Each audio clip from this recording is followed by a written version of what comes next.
Bonjour les amis et bienvenue sur cette nouvelle vidéo d'Objectif 2200. Aujourd'hui nous allons regarder la 8e partie de l'Open International d'Avoine qui m'a opposé au maître phi de Pascal Deslandes classé 2309.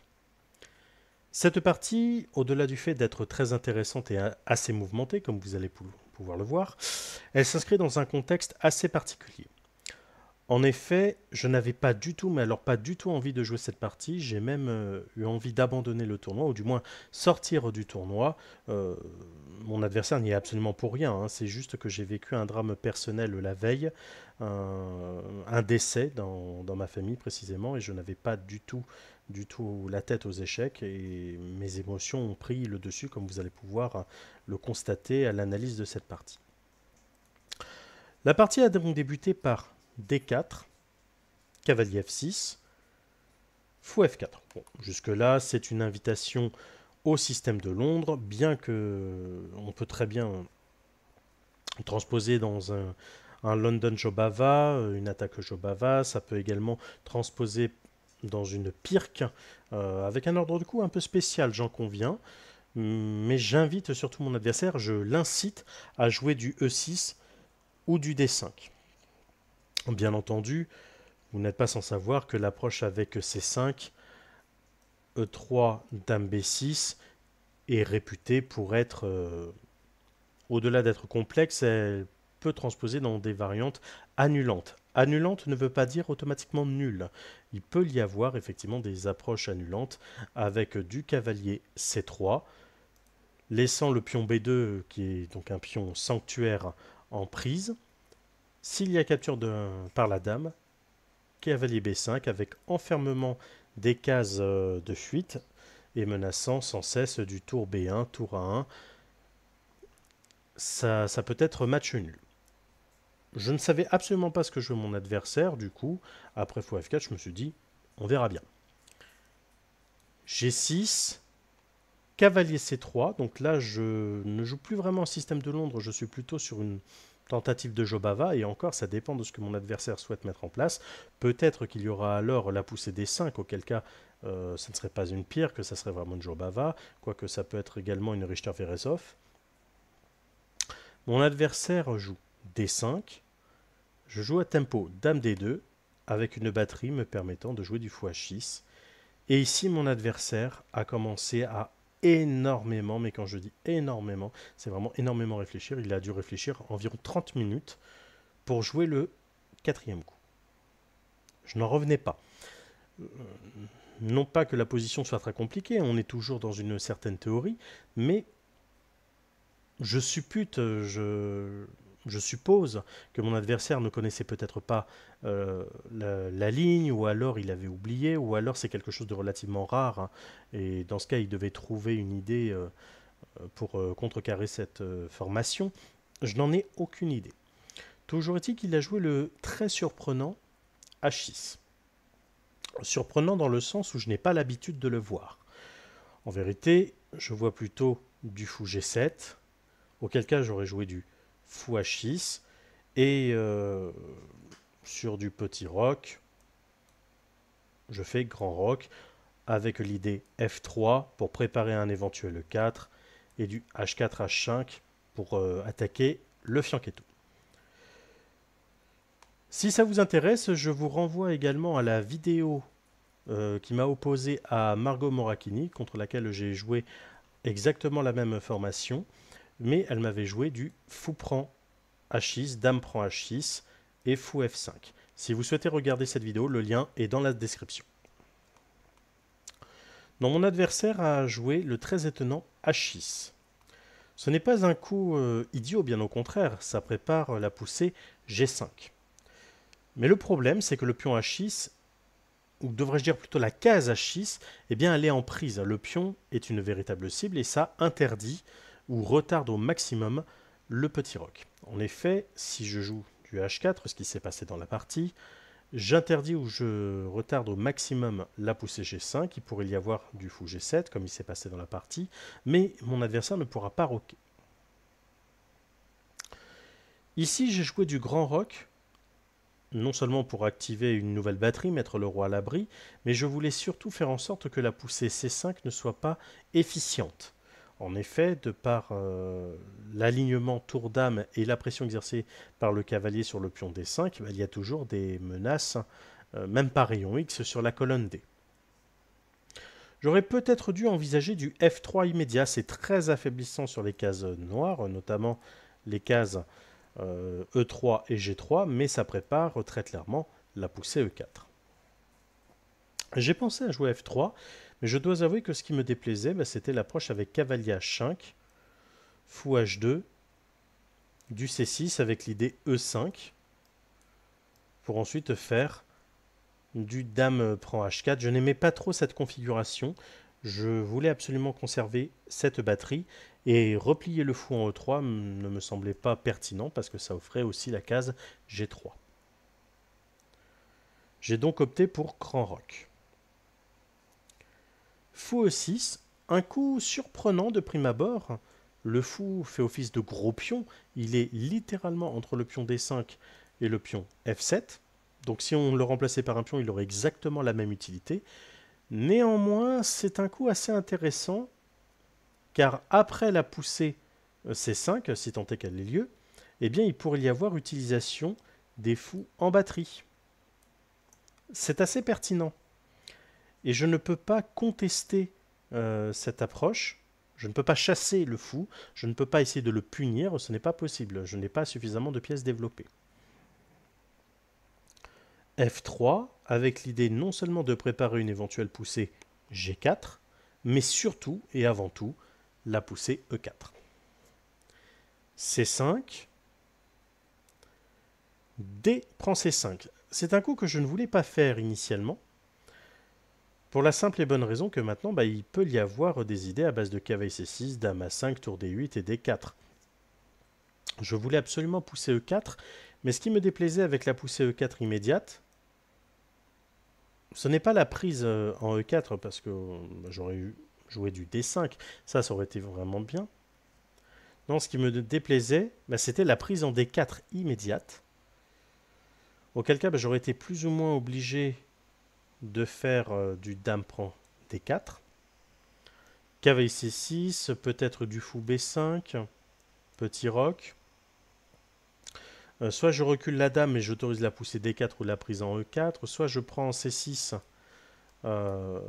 mais dans ce cas je renforce une partie de son centre, et là ça ne me plaisait pas du tout. J'avais l'impression de jouer une mauvaise sicilienne. Une mauvaise sicilienne dragon pour vous. Pas une dragon classique, mais plutôt une dragon hyper accélérée.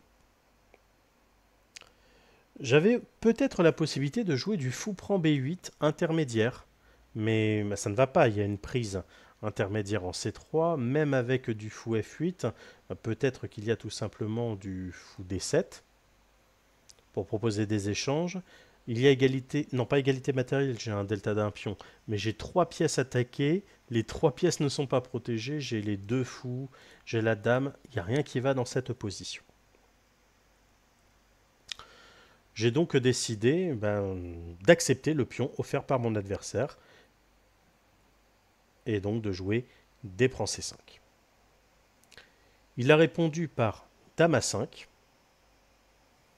L'idée n'est pas tant d'enlever le vis-à-vis dame-dame, c'est aussi de tenter de récupérer le pion C5 pour jouer ensuite sur la colonne C semi-ouverte, de commencer à taper sur le pion A2 qui mine de rien est attaqué 2 fois, ça peut être intéressant. E4, pion prend, et là j'étais très content de mon coup, mais après réflexion, je pense que je me suis un petit peu emballé. J'étais persuadé de pouvoir rentrer dans une finale avantageuse. J'ai une majorité de actuellement 4 contre 2, mais ça va se transformer en 3 contre 2. J'ai un très léger avantage de développement, un léger avantage spatial. Je ne peux pas être moins bien. Et pour ce faire, j'ai fait cavalier prend E4, créant une attaque à la découverte de par le vis-à-vis dame-dame, lâchant volontairement le pion A2. Car s'il y a dame prend A2, regardez bien ce qui se passe, les amis. Il y a dame D8 échec et mat. C'est ce que je voulais mettre en place. Bien entendu, c'est trop voyant à ce niveau-là, ça ne passe pas. Il a donc décidé d'échanger les dames sur échec. Je me suis replié avec le cavalier. Et en toute honnêteté, en toute franchise, à ce moment-là, je me sentais bien. Je me suis dit, ok, j'ai un net avantage de temps à la pendule, j'ai un net avantage spatial, euh, je peux pas être moins bien. Et la barre d'évaluation confirme que bah, je ne suis pas moins bien, je ne suis pas gagnant, je ne suis pas mieux, c'est un très léger avantage à 0,3, 0,4, rien de mirobolant, mais ok, ça reste une très bonne position. J'ai juste un problème, mon aile roi n'est pas du tout développé. Petit roc, fou C4. Je pars du principe que mon adversaire a un léger avantage de développement et contre un avantage de matériel, eh bien l'idéal serait de faciliter les échanges. Je propose donc avec fou C4 un échange de fou qui peut être accepté ou refusé, mais ce ne serait pas forcément une bonne idée pour lui de le refuser car je menace aussi fou prend E6 avec doublement des pions. Avoir des pions doublés en soi, ce n'est pas si grave, ça dépend de la disposition du reste de la chaîne de pions et de la position dans sa globalité. D'autant plus que, en cas de... Je vais vous montrer l'exemple. En cas de cavalier A6, par exemple, fou prend E6, pion prend. Les pions doublés sont assez limités en termes de mobilité, mais il y a aussi ce que j'appelle un contrôle en épi, interdisant l'accès aux pièces, et au roi bien entendu, sur les cases placées en diagonale. Il a donc accepté l'échange, reprise avec le cavalier, cavalier A6, plutôt malin, et ça interdit la poussée B4. Là, j'ai vraiment hésité. J'ai beaucoup hésité à essayer de surprotéger ce pion, mais dans ce cas, j'allais reculer, d'autant plus que les tours sont liés, donc il pourrait y avoir du tour C8, tour A C8 ou tour F C8, je dirais plutôt tour A C8 car c'est la tour la plus proche, et la colonne D pourrait être utilisée par la tour F. J'ai pensé à la poussée C6 pour créer une déstructuration, quitte à perdre le pion, du moins perdre le pion que j'ai en plus, car il ne faut pas oublier que c'est un avantage matériel actuellement. Autant créer une déstructuration. Et là, je me suis dit, ok Jacques, t'es pas mal, mais t'as pas terminé ton développement, donc termine ton développement. Le moteur d'analyse, il n'aime pas nécessairement. C'est pas un mauvais coup, bien entendu, mais la poussée C6 est préférable dans le sens où c'est un coup un petit peu plus forçant. Ça pose une question contraignante et c'est plus dans la logique d'une dynamique que sur du long terme. J'aurais objectivement dû jouer ça. Il y a eu cavalier E2, tour à C8 comme prévu, cavalier E5. À ce moment-là, je cherchais un plan. C'était très difficile d'en trouver, d'autant plus que mes pièces ne sont pas coordonnées. J'avais comme ambition de peut-être jouer du cavalier G4 pour favoriser une prise et ensuite une poussée. J'ai pensé aussi à du G4 H5, j'ai pensé à du H5 tout de suite, j'ai pensé à du cavalier G3, cavalier E4, j'ai pensé à plein de choses. J'ai pensé aussi à du cavalier D7 pour forcer les échanges et rentrer sur la 7ème, mais sous couvert d'une non-prise en C5 par le cavalier A6, auquel cas cavalier D7 ne serait pas pertinent. Et c'est justement ce qu'il a fait, cavalier prend C5. G4, E6. Il fixe la majorité de sa structure sur case blanche, rendant donc son fou meilleur. Mais par contre, chaque poussée de pion entraînant des affaiblissements structurels, ici il vient de me donner, et ce de manière définitive, D6 et F6. Ça ne veut pas dire que je peux réellement en profiter, mais ce sont des cases faibles sur lesquelles je peux éventuellement m'installer. Je peux envisager du fou D6, du tour D6 pour essayer de doubler. J'ai pas mal d'idées. Cavalier C3, l'idée c'est surtout d'empêcher cavalier D5 et de viser un éventuel E4, bien que E4 ne soit pas pertinent en l'état. B5, et là c'était franchement osé. Franchement osé, je n'y croyais pas trop et ce coup m'a vraiment déstabilisé. mon adversaire me laisse un pion, mais pour pouvoir ouvrir la colonne B. C'est pertinent dans le sens où en B2 il y a le pion.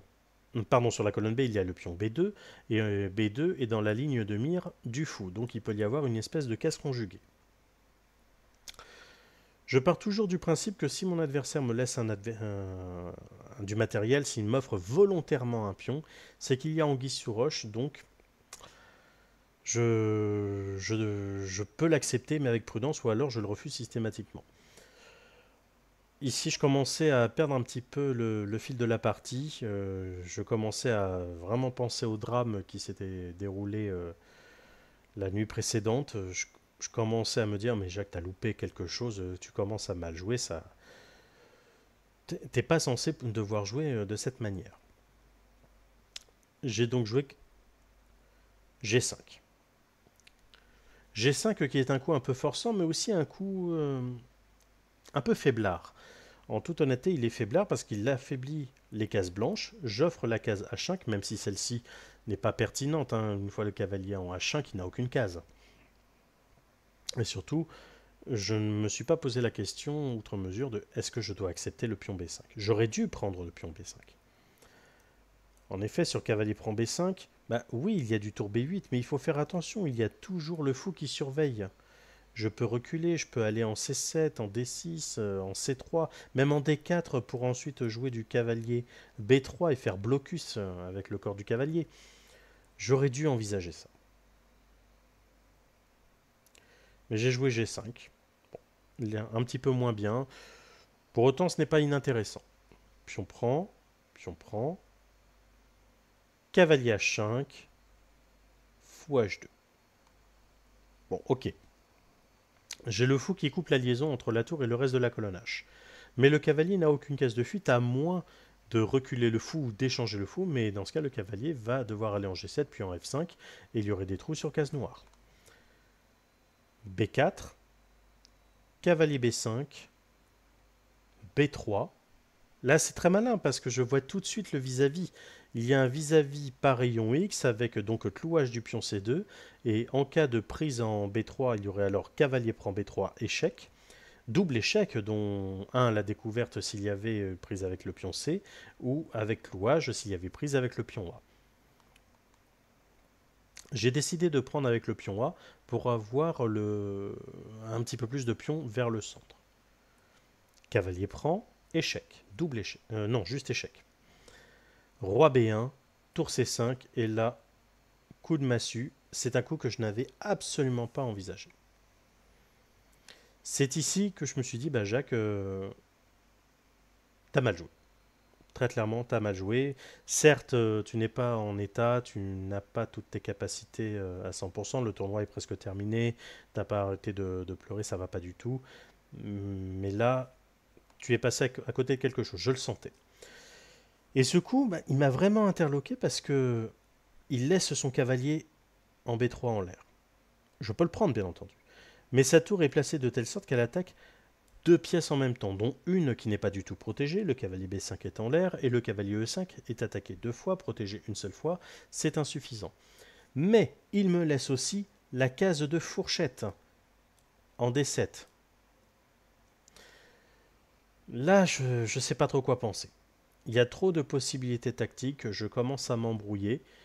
D'ailleurs, c'est quelque chose que je vais devoir retravailler prochainement, à savoir éviter de me faire avoir par un coup bizarre de mon adversaire. Et je choisis un coup dont j'étais persuadé qu'il était bon, mais je le regrette, très clairement je le regrette, et je pense que c'est ce coup qui entame le début de la fin. J'ai fait cavalier prend A7. Comme vous pouvez le voir, la barre d'évaluation commence à se remplir pour les noirs. On est quand même à l'avantage de 0,5 ou 0,6 pour les noirs. J'avais vu que le cavalier pouvait sortir, mais après fou prend, tour prend, pion prend. Bilan des opérations, j'ai un pion de plus, qui ne va pas durer, le pion G5 pourrait sauter très facilement. J'ai des pions doublés, isolés sur une colonne cavalier, avec pour case de promotion une case noire que je vais avoir du mal à contrôler avec le cavalier, la case étant à proximité d'un coin, et le cavalier lui-même étant à proximité d'un coin. ça va être très difficile. Tour prend G5, cavalier C6. Je sais que je vais pouvoir aider l'avancée des pions avec le cavalier, à condition de sécuriser le cavalier lui aussi. Tour B5, P4. Le pion est protégé par le cavalier. Roi G7, il me laisse l'opportunité de rentrer sur la 7e. Je fais donc tour D7 vis-à-vis de clouage. Je vois des idées de recyclage par cavalier D4, attaquant la tour, menaçant cavalier prend E6, échec, fourchette. Avec clouage, je commence à voir des idées tactiques. À ce moment-là, nous rentrons en Zeitnot. Mon adversaire a un Zeitnot un petit peu plus prononcé que moi, mais je suis en dessous de 20 minutes, il doit être en dessous de 10 minutes. Tour B6, attaquant le cavalier, je n'ai donc pas le temps d'entamer cette manœuvre. Tour C1, cavalier F6, il revient, c'est normal. Et il attaque la tour. Tour A7, je m'éloigne un petit peu et je garde la possibilité de créer une batterie sur la 7e si d'aventure j'ai le temps et la chance de placer du tour C7 après un mouvement de cavalier. Cavalier D5, un cavalier central qui est magnifique, qui tape sur B4 2 fois, c'est insuffisamment protégé, je ne peux pas renoncer à mon attaque avec la tour A7, je décide donc de jouer du tour C4. On est sur une recherche de défense active, ce n'est vraiment pas évident. Et là, mon adversaire joue roi F6. Ce n'est très clairement pas le coup que j'avais envisagé. Ce n'est pas le coup que j'avais espéré. N'hésitez pas à mettre la vidéo en pause et à rechercher la combinaison qui découlerait de tour C8. C'est le coup que j'attendais. Sur tour C8, j'avais préparé du tour prend F7, roi prend, cavalier E5, roi F6, cavalier D7, cavalier B6, mais ça ne marche pas, parce que en fait j'ai une pièce nette de moins, il y a cavalier prend B6 et j'ai un cavalier de moins. Ça ne fonctionne pas du tout. Mais c'est le coup que j'attendais. Comme quoi, on peut espérer un coup et finalement s'apercevoir que c'est une grosse bêtise, c'est une bévue tactique. Il a joué roi F6 et je vois qu'il veut absolument utiliser sa majorité à la fois au centre mais également à l'aile roi. Je joue F4.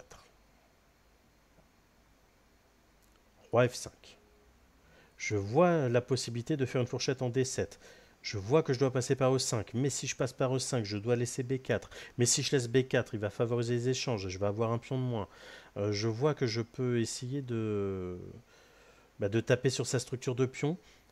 Et là, je regarde ma pendule. Je commence à être mal au temps. On est à 7 coups du contrôle de temps. 8 pour moi, vu que... non, 7 coups, c'est bien ça.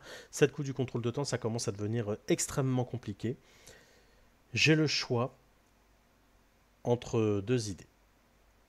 J'ai le choix entre cavalier E5 pour viser D7, en sachant pertinemment que je perdrai le pion B4, mais c'est un pion doublé, donc à la limite c'est pas grave, j'ai toujours mon pion B2, même s'il est très en arrière. Et j'ai le choix entre un autre coup, que j'avais envisagé, mais que j'ai très vite mis de côté, parce que je n'avais pas vu les conséquences. Cavalier D4. Vous vous doutez bien que les émotions ayant pris le dessus sur la raison, j'ai joué cavalier E5. Et avec ce coup, je perds la partie. Nous allons voir la défaite, bien entendu. Mais regardons ce qui se passe sur cavalier D4 échec. Dans un premier temps, j'incite le roi à aller sur la 4e rangée, que ce soit en E4 ou par la prise en F4.